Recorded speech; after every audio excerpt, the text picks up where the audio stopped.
Excellent. Do you agree? Excellent? Okay, well, that's the end of the talk then.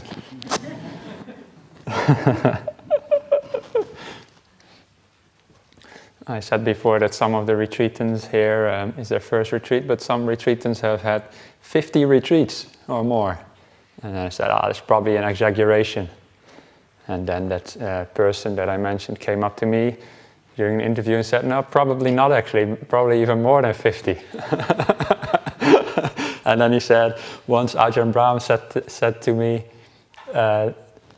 these students have been coming years and years to retreats and to talks and talks. Either I am a bad teacher or these are really bad students.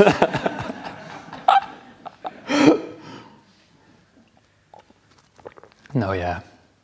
Excellent students, I think. Sometimes we just need to hear a bit more Dhamma. Take the time to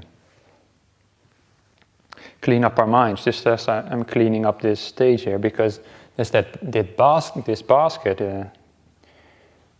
from the questions and answers, I think is disintegrating, and other pieces are all over the place. Try and keep it somewhat clean. Now what I do with it? Nah.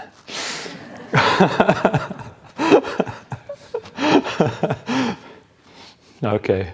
Yeah, it's good enough, isn't it? With the pieces of basket on there. I've been talking this retreat, I said many blah blah blahs, many stuff and nonsense. But I also talked a little bit about the fault-finding mind. Yeah? And if all these bits and pieces, I just realized, it's just fault-finding. It's good enough if it's there. A person made that drawing of I hope you've all seen it outside, of the people going to the art gallery and looking at the waste bins instead of the paintings on the wall.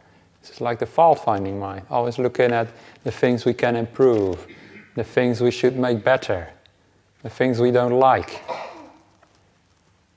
Why do we do that? It's a natural inclination. And there's a certain kind of kindness beneath that, but it's not wise kindness. When you go to the art gallery, you don't look at the rubbish bins, do you? Unless it's like some really modern art. I don't know what artists make these days. The craziest things. But when you go to an art museum and look at the pieces of art that are there, and that is a way we can approach life. It's not just about avoiding the fault-finding mind, but also developing the beauty-finding mind. Can we see beauty in life? It doesn't have to be an art object on the wall. It can be anything. When we did Tai Chi this morning, Eric said, I came from the US and now in here Australia, I hear all these beautiful bird sounds that I'm not used to. And he appreciated that. That reminded me of that David Attenborough apparently said of the birds in Australia that apart from the magpie, they're all noisy. That's fault-finding. The birds are not noisy in Australia. They're beautiful, and we can just listen to those birds and appreciate it. It's a very simple thing, bird song in a way, but it can be very beautiful. Even the kookaburras. Don't know if Eric has heard a kookaburra yet, but when I first came from the Netherlands to Australia, and the first night I was lying in my bed in Bodhinyana Monastery in one of the guest quarters, and I heard this. And then I thought, you heard it? Yeah. Did you also think, wow, I didn't know they had monkeys in Australia? The next day I was like asking people, are there monkeys? But yeah, I quickly found out that was just a bird, but that's a beautiful bird as well. Now, can you have this attitude in your meditation as well? Yeah? Maybe there's also noisy birds, like crows in your mind. Wah, rah, rah. Rah. Yeah? Don't listen only to the crows, it's fault finding. Listen also to the magpies. They make all sorts of different songs, yeah? They sort of, what's this other bird called? We don't have it here, lyrebird, make all sorts of songs. In a few months from now, when the rain starts coming, the temperature is already dropping, so the rain is coming soon. And we also get these the blue wrens, I think they're called. And they don't sing very loudly, but they are the most bluest blue that you ever see. Do you get them in Dhammasara Monastery as well? Yeah. They're like flower pollinating birds, so sometimes I walk to where I know that the certain flowers are and just see if I can find those blue birds, because they're so beautiful. But even simple things in life, simple things in your mind can be beautiful as well. And if you focus on that, instead of the crows in your mind, then that can give you a lot of energy. And I'll talk about that in a moment, because some people have brought up that they get some calm in their meditation, but then they also start falling asleep. So I want to talk a bit about that energy. And there's various ways to rise that energy in the mind when you're meditating. And I'll talk about a little sutta that the Buddha talked about that. But instead of only developing our minds and our attitudes in meditation, we can do it throughout life. I hope that this retreat, which is far from finished by the way, still lots of time to go, that this retreat gave you an opportunity to also enjoy other things. That was the intention anyway. Yeah? Doing things like moving your body, hopefully enjoying the food, enjoying the silence. We can develop our minds during those moments as well. Just go through a walk, go for a walk through the forest. Doesn't always have to be sitting here, closing your eyes. It's very beneficial, of course. Meditation needs to be part of our life if we want to really develop our minds. Can't do without it. But see if you can integrate these ideas in your life. Also when you go back home. Yeah? See just if you can find beauty in life itself. And don't focus only on the negative things. So far all my cultural references have gone over most people's head. I think even Keith Jarrett only got 2 hands when I asked who knows Keith Jarrett. But there's this movie, American Beauty. Who knows that? Okay. Finally somebody knows what I'm talking about. And part of this movie, this is the part I remember most, is that the neighbor kid says, "There's so much beauty in the world, sometimes I feel like I can't even bear it." And he wasn't talking about the American Beauty or whatever that stands for. He was talking about a plastic bag that was flowing in the wind. And he had filmed that. Do you remember that scene? Yeah. Well, anyway, he had this film recorder and just made a whole movie of a plastic bag floating in the wind. And he said, "There's so much beauty in the world." It must have been a meditator or something. Just like I saw the piece of plastic on the wall, the tape. There's so much beauty in there. How can you develop that beauty, seeing the beauty in things? That is not just meditation, but also just appreciating things from ordinary life. When I was a kid, I also used to, what we did on the playground actually, took like these lunch bags, plastic bags, and then we did the game of baggy blow, zaki blast. Get a bag and I blow it. Where I lived, it was often very windy, so you could just float there for a long time. We all just looked at it, and the idea was that you had to be the one to grab it, and then you could be the one to blow it again. But it's like a kid, you just enjoy simple things. Especially if you're a nun or a monk, you need to enjoy simple things. Then you can enjoy your monastic life, because we don't have much. You can, well, you can't now, but at some point we have you have like an open day in a monastery, and people can look at the monks' huts, and you look in my hut, there's almost nothing there. There's a bed, some cups and stuff to drink, and maybe some books, and maybe a device to read the suttas on. Nothing much more than that. It's very simple, but I enjoy it. It's very beautiful to live there. And I hope you also got a little bit of that idea here in Jhana Grove as well. Living like a monk like that. Yeah? It's not always easy. I think you experience that as well. But it can also be very beautiful. It can be inspiring. And this beauty and inspiration, if you have the beauty-finding mind instead of the fault-finding mind, if you look for the magpies instead of the crows, then in your meditation you can do the same.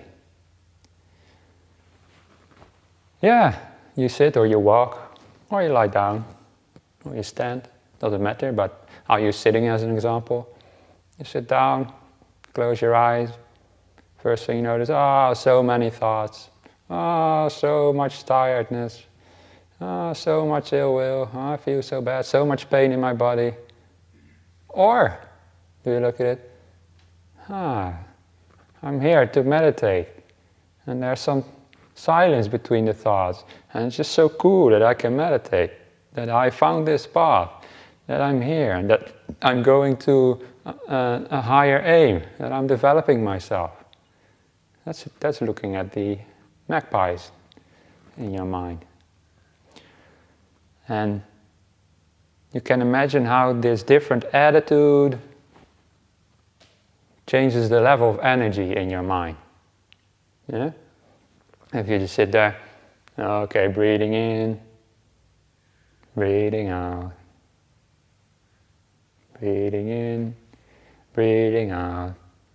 Yeah, you can get a peaceful, but you can also easily dull yourself asleep because there's nothing interesting going on. Breathing in, breathing out. Breathing in. Oh, I fell asleep. Okay, again. Breathing in, breathing in. What was I doing again? I'm more tired than before. Yeah? You probably recognize that. And the Buddha talked about this as well. And he said it's like balancing the energies. So we want to imagine that there's two kinds of energies in the mind. This is a little bit of an abstract way to think about it, but it helps. There's like a doing energy and a knowing energy, right? The doing energy is the thinking, the planning, the hindrances, the moving around of the mind. And then there's a knowing energy that just knows what's going on. Yeah? And I sit down to meditate, and I say, no expectations, nowhere to go, nothing to do, happiness is here and now, all these teachings that I taught you. And you understand it, to some extent at least. So you start calming the doing. Calming the doing. What you do, accidentally, you start calming the knowing as well. Calming the knowing. And what then happens? Then you start getting dull.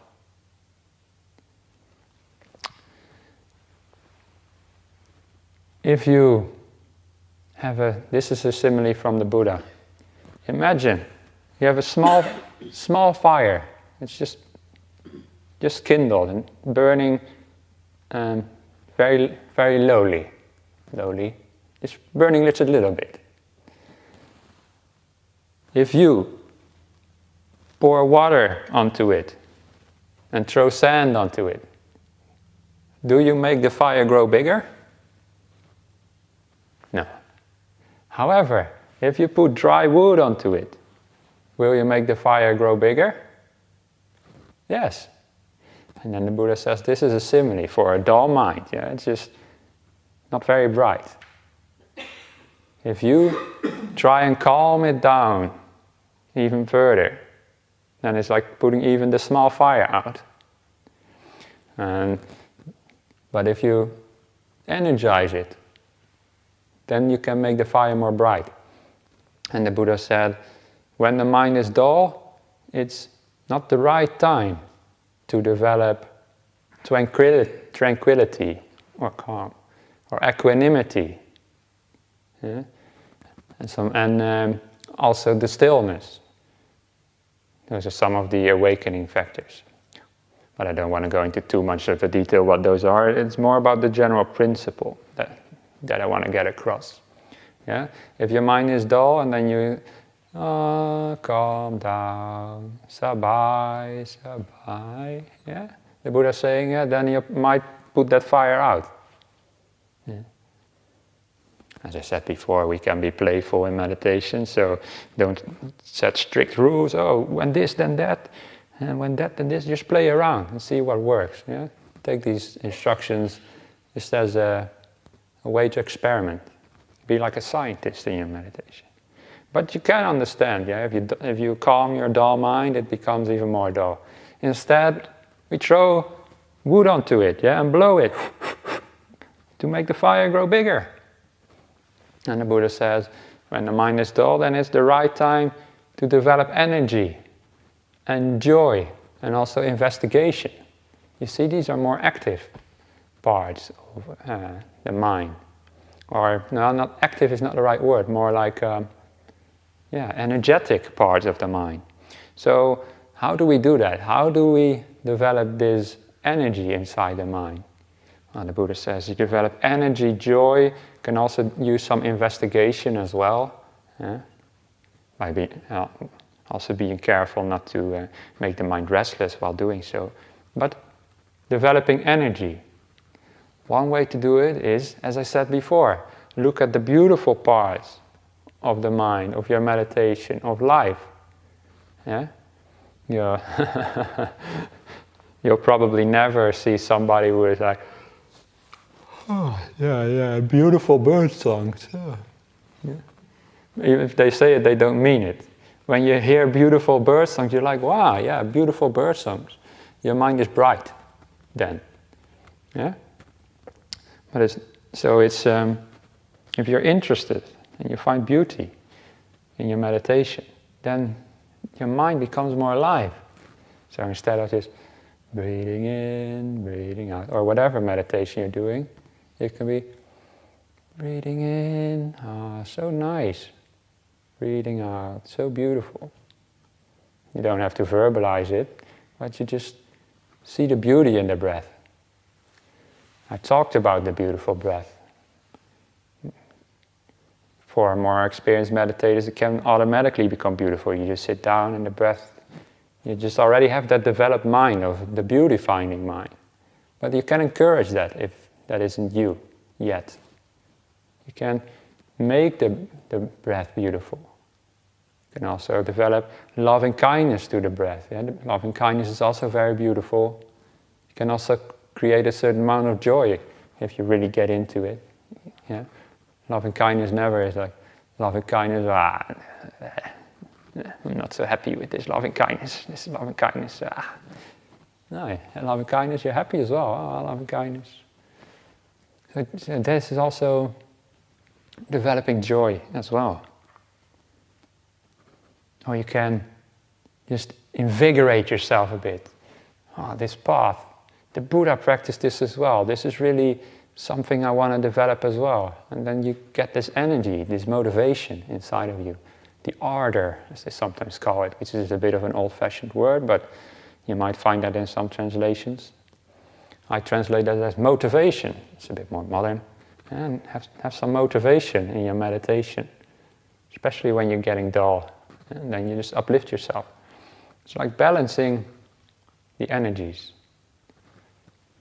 inside of your mind and your body as well. And to develop the joy, the Buddha said, is another way to uplift the mind. So you can do that in very subtle ways or a bit more coarse ways, as it were, especially when you're really, really dull. When I'm really, really dull, but I don't want to go to sleep because I know this is not the right time, and usually I don't sleep during the day, so at all. Well, except when people ask me the question, how many hours do you sleep a day? And I say 2 hours a day, 8 a night. No, but that's not true. So, for example, after lunch, here in Jhana Grove, I've sometimes been taking a nap because I've been teaching a lot and interviews get a bit tired. But usually I never take a nap because it destroys my schedule or my rhythm a bit. So, but I still get dull often. And then when I meditate, I might notice that already in advance. Or even know it, like, oh yeah, it's after lunch, yeah, I'm going to probably be tired or sleepy and dull. So it's not a good time now to practice the mindfulness of the breathing, for example, or equanimity, yeah? Because then you're just sitting there, yeah, no judgment, and you fall asleep. You get the idea by now. So then I realize, oh, what do I do instead? Something that generates joy, that's uplifting, yeah, as the Buddha recommended. It's not the right time when you're dull to practice equanimity or tranquility or this even samadhi, stillness, right?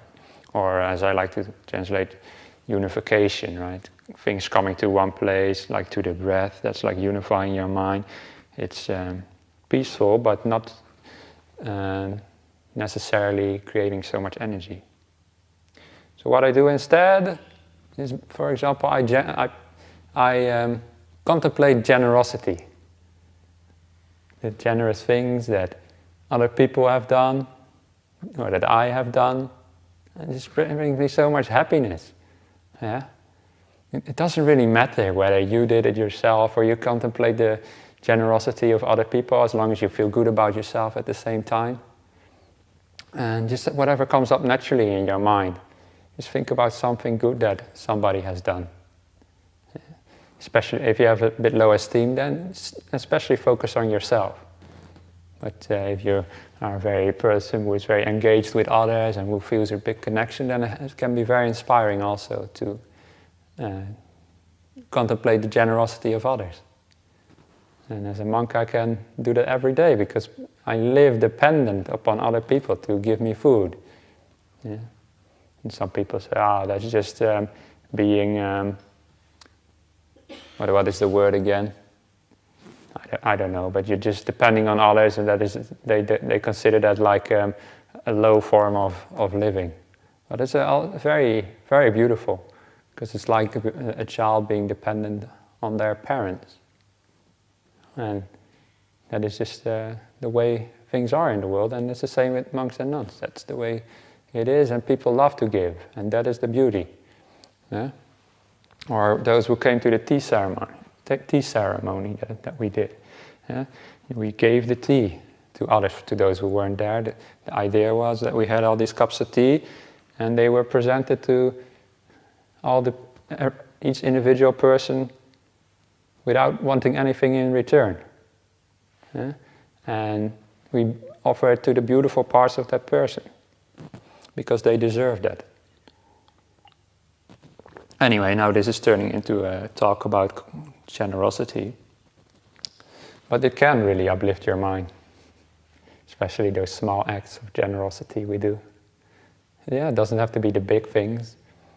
Often it's the small things that just uplift you. When I do that, I often come back to the same thing. I was traveling to Europe once, or coming back from Europe, I can't remember, that doesn't matter. And I was a stopover in Abu Dhabi. And this Abu Dhabi is in the United Arab Emirates, or whatever it's called, Arab Emirates. And when we had to board the plane, we didn't go through one of those tubes, but we had to use the stairs. Yeah, those of you who had to do that before probably know what I'm talking about. And there was this old Arab man standing there with a suitcase, carry-on luggage. And the biggest size carry-on that you can probably get away with. Yeah, I think they specifically sell them to a certain size so that people can get the biggest amount of space that the airlines allow. I just have my little bag, I don't have it here, and my ball. So I didn't have much to carry. I had my hands free, my bag on my shoulder, my ball on my shoulder. And I saw this man, and I didn't speak Arabic, and he probably didn't speak English. I just saw the look upon his face, looking at the stairs. And like, uh-oh, he didn't expect that stairs to carry his luggage in the plane. So I just pointed to it and pointed to me, and we just looked at each other. And I don't even know if they shake heads or nod heads in those countries. But we understood. So I just took his bag and carried up in the plane on the stairs, and I put it down. And then when he came up to me, he said something like Allah praise or something in Arabic. And I knew I was never going to see that man again. And he was never going to see me again. But he had such a smile on his face. So happy that I did that. And then I did too. He's so happy to simply do that. And that was one of those acts that was just so pure from both sides.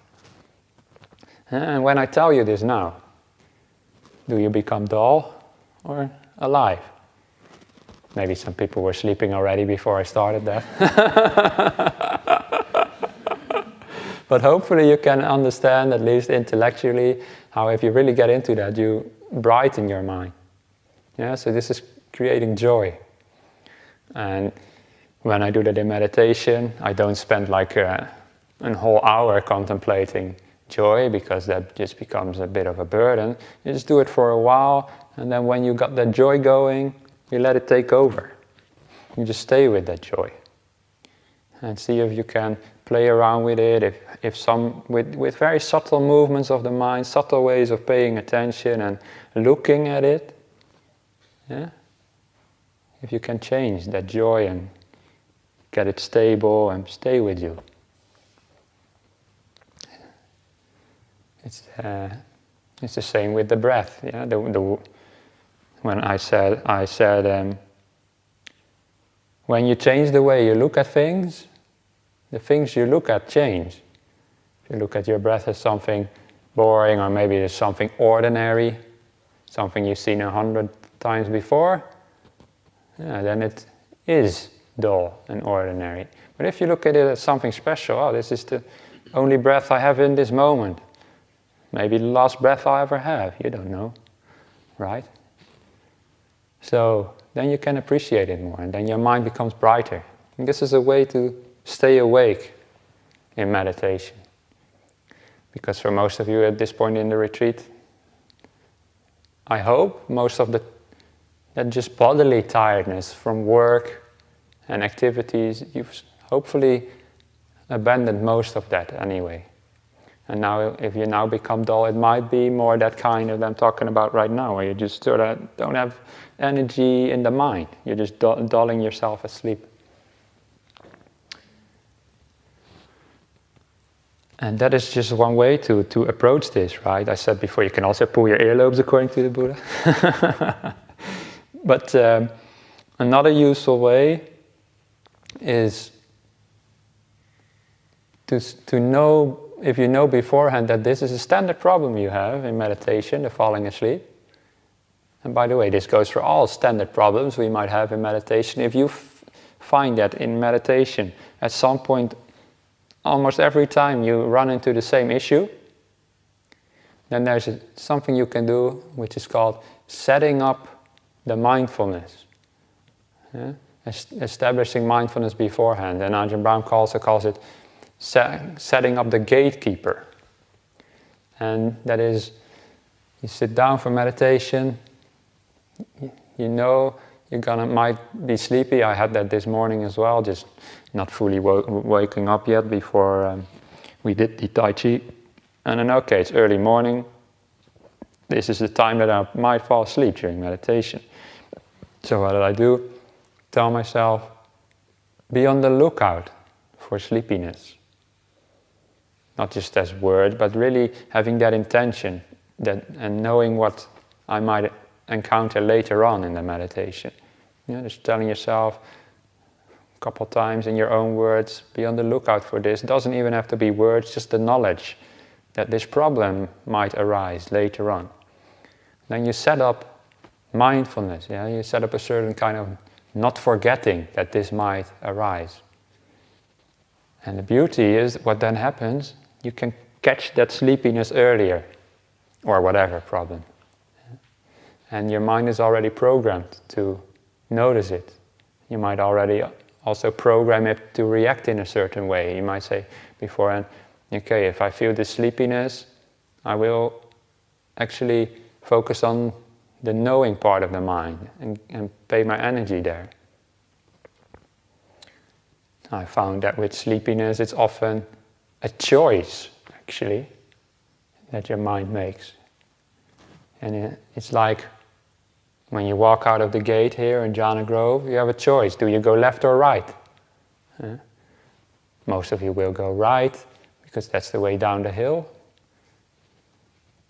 And imagine that going right is the way you've always been going. Always falling asleep, or whatever your problem is in meditation. You can say beforehand, while you're all still sitting here, when I go out the gate, I'll go left this time. So in meditation you can tell yourself, when I get sleepy, actually even before I get sleepy, when I see this first little hint of the mind nodding off, then I will not indulge in that. Instead I will go left instead of right. I will stay awake. And it can be a choice, actually, whether you fall asleep or not. You have to catch it early, but it's something we can do. And then, with these practices, at some point, your mind will find a balance, where the doing energy becomes less and less and less, but the knowing energy stays with you. Then you can imagine when you put less and less energy in the doing until the doing almost completely stops. There's more energy left for the knowing. Let's say you only have a certain amount of energy to spare in your mind, and usually everything goes into doing, the thinking, the planning. But now you just know, and the knowing energy starts to increase. And this is when you get those experiences I was talking about the other day when I ate the simple spaghetti of my friend and just, wow, this is the best meal. And I meant it at the time. Yeah, this was the best meal I ever tasted. It's just simple student cooking. Yeah, those kind of experiences, they're just so funny. He really must have thought, what is this guy on about? But anyway, it can be like that, yeah? Your mind really becomes bright and things just look beautiful. And you have that natural beauty finding mind. You don't need to encourage it anymore, it just comes to you. And when I walked in here, I already knew. I didn't plan too much, but I knew I was going to talk about this because I spoke to some interviewers and interviewees, and I promised that I would talk about brightening the mind. So when I walked in, I thought, I practice this as well. So I looked in the hall and saw all the beauty inside of here, and walking up here. Just take it in, as if I walked into this hall for the first time. Yeah? Those who might be their first retreat here, probably when you walked in the first time in the hall, wow, nice and peaceful. It's a beautiful hall, actually. And now you walk in, same old hall. Here we go again. Same old talk again, yeah. But I walked in, wow, this hall. And I saw these lights, and wow, beautiful lights at the ceiling. And that reminded me of how not to use the bright mind. Because we're getting a little bit more to the end of the retreat, so let me also talk a bit about insight, instead of just calming the mind. Yeah, don't worry about these insights, as Ajahn Kanchit said. All you need to do is be aware, don't crave for any insights, because that'll actually block it. You can read the quote on the board if you want to. It's very wise. And I think he is very wise as well, from little I've seen. Sometimes you just meet these people and, you're like, oh, yeah, this person knows what they're on about. Anyway, that's what I have with some people, and he's one of them. But I was saying that because looking at the lights, right? So, about insights. When you do get this very bright mind, what do? You can enjoy spaghetti if you want. But that's not a really good way to develop insight into the Four Noble Truths. And once in Jhana, I also had a really sharp mind after sitting for meditation. And there was a talk that night by Ajahn Brahm. I'm just laughing at my own mind. I'm such a weird mind sometimes. But we had a talk by Ajahn Brahm, and all the monks came together. I can't remember if the nuns were there. Sometimes they don't come, but usually. But we did all the chanting, and then Ajahn Brahm sat down on his little seat, and he said, Namo tassa bhagavato arahato samma sambuddhassa, and so forth. I haven't done that here because people are already complaining about me saying sadhu, so I'm just leaving I'm leaving aside those traditional things. But Ajahn Brahm said that, and then my mind was so bright, I looked up at the ceiling and I saw a light. And I was like, wow! Again, not out loud, but this light is really beautiful. Then I heard Ajahn Brahm say the word porridge. And then 10 seconds later, all the monks, sadhu, sadhu, sadhu. And I've just been looking at that light for 50 minutes or an hour, or however long Ajahn Brahm gives a talk. And it felt like 10 seconds. I said, wow, so beautiful. And sadhu, sadhu, sadhu. And I only heard the word porridge, I'm pretty sure, because I was the one making Ajahn Brahm's porridge at that time. And I have a suspicion that he noticed what was going on because I already went to see him beforehand, and that he noticed me just, and that he was trying to get me out of it. But it didn't work. And so that talk I refer to from then on as the porridge talk. And I've never listened to the recording because I want to keep it that way. It's just only porridge. But that is what we call ayoniso manasikara. It's like unwise paying attention. Because it's not wise to pay attention to a light on the ceiling when Ajahn Brahm is giving a talk. And instead you pay attention to the talk and reflect upon the Dhamma. So when your mind gets bright, enjoy it for a while, but also use it to reflect upon the Dhamma. And then the real beauty comes. The real beauty is the permanent changes in your mind, when real insight comes.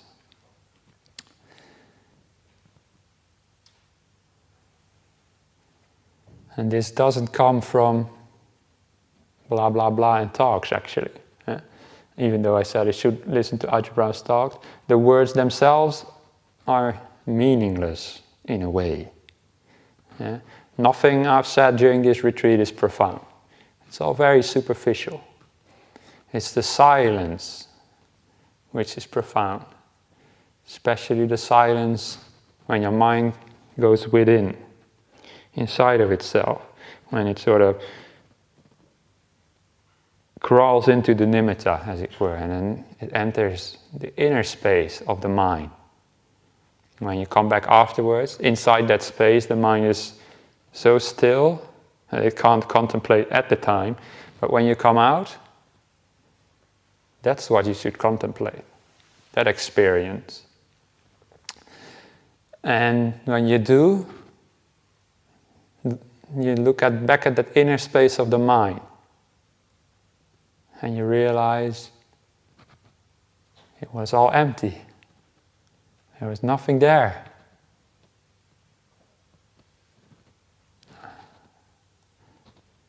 Ajahn Brahm, one of the famous stories that he had to wait for Ajahn Chah's sauna and then giving him a massage. And he just sat behind the hall of Wat Pah Pong.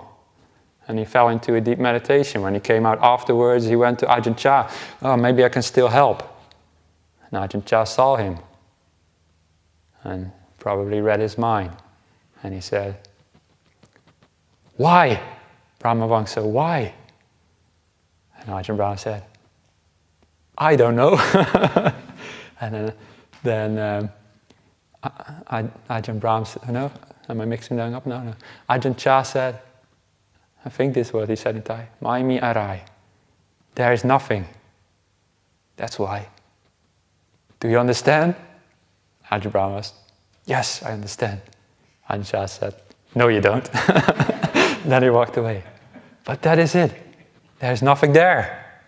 It's all empty. It's like the driverless, passengerless bus that I talked about before. And I asked you, what is the purpose of a driverless, passengerless bus? Is the purpose of a driverless, passengerless bus to just keep going back and forth forever and ever, yeah, from one bus station to the other, again and again and again and again? Is the purpose of this empty process of mind and body to just keep getting reborn again and again and again and again? Not really. No real purpose to that. And when you see that, then you're like, finally I can let go of all that I think I was. Because there was nothing there. Ajahn Chah said it. Ajahn Brahma said it. The Buddha said it. Yeah? Some people don't see it. They think, there's an eternal thing there. Something that I will be forever. I'll be forever conscious in Nibbana. When you look in the mind, you see, there's nothing there which can be impermanent, because it's all completely empty of substance. Completely empty of what the Buddha would call atta, a self. Yeah? It's all arising and passing away. And it's because I'm talking about Ajahn Chah, and one of the quotes he says, all there is arising and passing away, and outside of that there's nothing. And it can be hard to hear, because we want things, we crave things, we want to be, we want to exist for most people. But when you see it's just a driverless bus, passengerless bus, there's no wanting. There's no wanting to exist, there's no wanting to not exist. It's just the way it is. The bus can keep driving if it wants to, but it won't. But you don't mind. Either way, it's all fine. And then you get equanimity. Suffering or not suffering, it's all the same. Because there's no you there. There's no experiencer there. It's a quote I took from... I've recently been doing a bit of contemplation of the Sangha, so that's why I bring up all these monks. And there's also some enlightened nuns as well, I'm pretty sure. But I haven't personally met them, so or maybe I did, I don't know actually. I don't know you too well enough actually. But also a quote from Ajahn Ganha, who I also have a lot of faith in. And he said, we're all only Dhamma. There's no individuals, no persons, no beings, no liver of alive. That can be very challenging. There's no individual you. It's all just nature. Yeah? This is the idea of interconnectedness. We can only be interconnected if there's no individuals. Otherwise we would be separate. If there is a real you and a real me, then we can never be connected on a deep level of nature. So there's also beauty in this non-self idea that because there is no selves, there's no others, we are in a way one.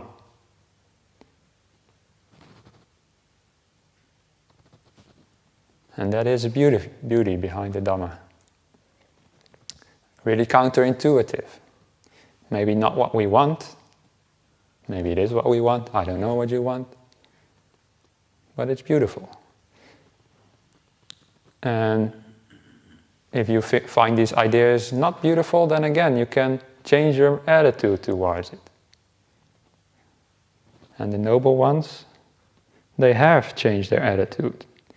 They look upon life very differently.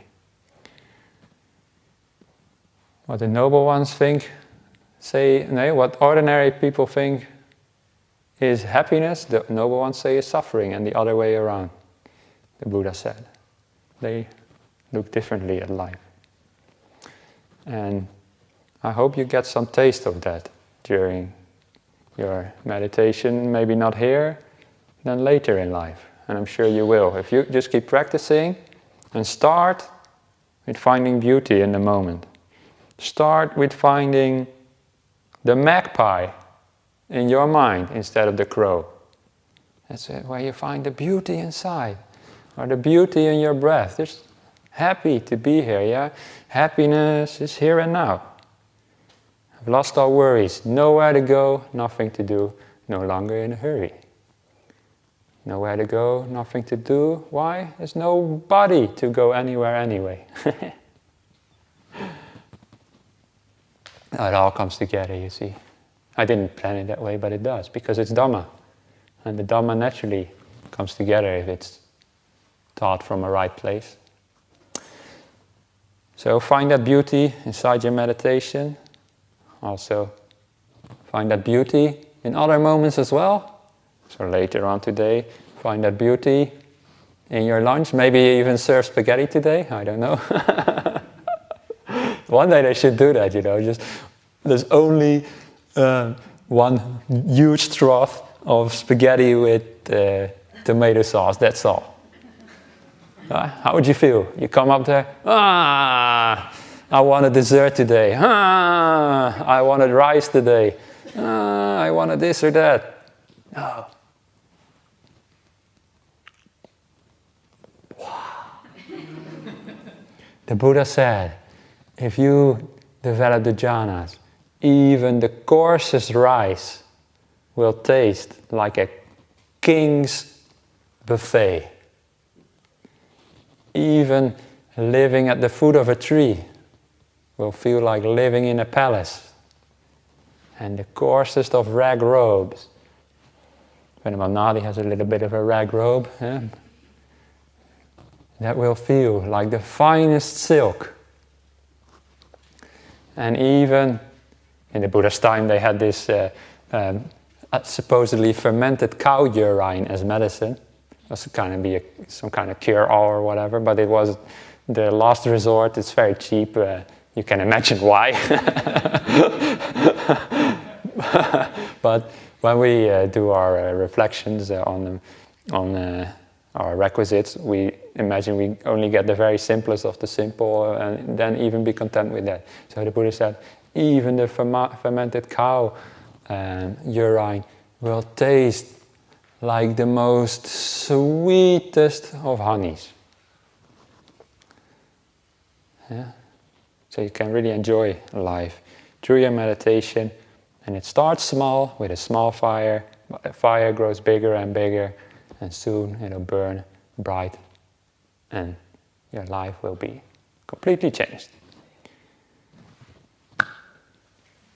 Sadhu, sadhu, sadhu. Okay, for those people who only heard the beginning and then woke up, sadhu, sadhu, sadhu. I hope it's because you were looking at the beautiful lights. Wow, and not fall asleep. But either way, that's fine with me. So those who signed up for an interview, don't forget to come, otherwise I'll feel very lonely. But rest, enjoy your morning.